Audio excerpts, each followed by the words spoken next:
നമുക്കറിയാം, സാംസ്കാരികമായും സാമൂഹികമായും കേരളത്തിന്റെ ചരിത്രത്തിൽ തന്നെ വളരെ പ്രാധാന്യമുള്ള ഒരു സ്ഥലമാണ് അന്തിക്കാട്. ആ അന്തിക്കാടിന്റെ ഗ്രാമാന്തരീക്ഷത്തിൽ ഒരു കൂട്ടം ചെറുപ്പക്കാരുടെ മനസ്സിൽ നാം എടുത്ത ഒരു സ്വപ്നത്തിന്റെ സാക്ഷാത്കാരമാണ് നമ്മൾ ഈ കാണുന്ന ലെജൻഡ് സ്പോർട്സ് ഹബ് എന്ന മനോഹരമായ സൗധം. 3 നിലകളിലായി ഉയർന്നു നിൽക്കുന്ന ഈ സ്വപ്ന സൗധത്തിന്റെ ഗ്രൗണ്ട് ഫ്ലോർ കോൺഫറൻസ് ഹാളായി ഉപയോഗപ്പെടുത്തുകയും മീറ്റിംഗുകളും അതുപോലെ തന്നെ ലെജൻസിന്റെ പ്രവർത്തനങ്ങൾക്കെല്ലാം തന്നെ ചുക്കാൻ പിടിക്കുന്ന പ്ലാനിംഗ് ആൻഡ് വാർ റൂമായിട്ടാണ് ഇത് ഉപയോഗപ്പെടുത്തിക്കൊണ്ടിരിക്കുന്നത്.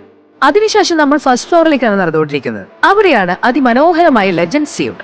ലെജൻസിലെ അംഗങ്ങൾക്ക് താമസിക്കുന്നതിനും പ്രൈവറ്റ് മീറ്റിംഗുകൾ മറ്റും നടത്തുന്നതിനും വേണ്ടി ഈ സ്യൂട്ട് റൂം ഭംഗിയായി സജ്ജീകരിച്ചിരിക്കുന്നു.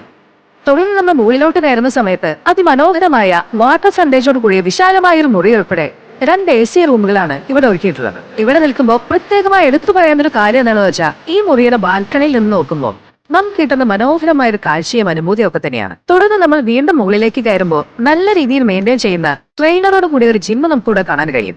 നമ്മുടെ മെമ്പേഴ്സും ഫാമിലിയും തികച്ചും സൗജന്യമായി ഇത് ഉപയോഗിച്ചു വരുന്നുണ്ട്.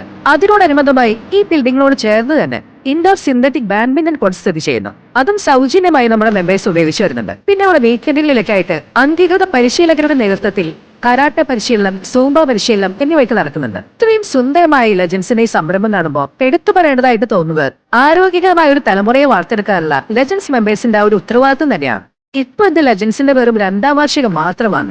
അപ്പൊ ഇനിയുള്ള വർഷങ്ങളിൽ കൂടുതൽ വിപുലമായ പ്രവർത്തനങ്ങളുമായി നാടിന് ഉപകാരപ്രദമായ ഒരുപാട് കാര്യങ്ങൾ ചെയ്യാനുള്ള എല്ലാവിധ ആശംസകളും ലെജൻസിന്റെ എല്ലാ മെമ്പേഴ്സിനും സ്നേഹപൂർവ്വം നേരുന്നു.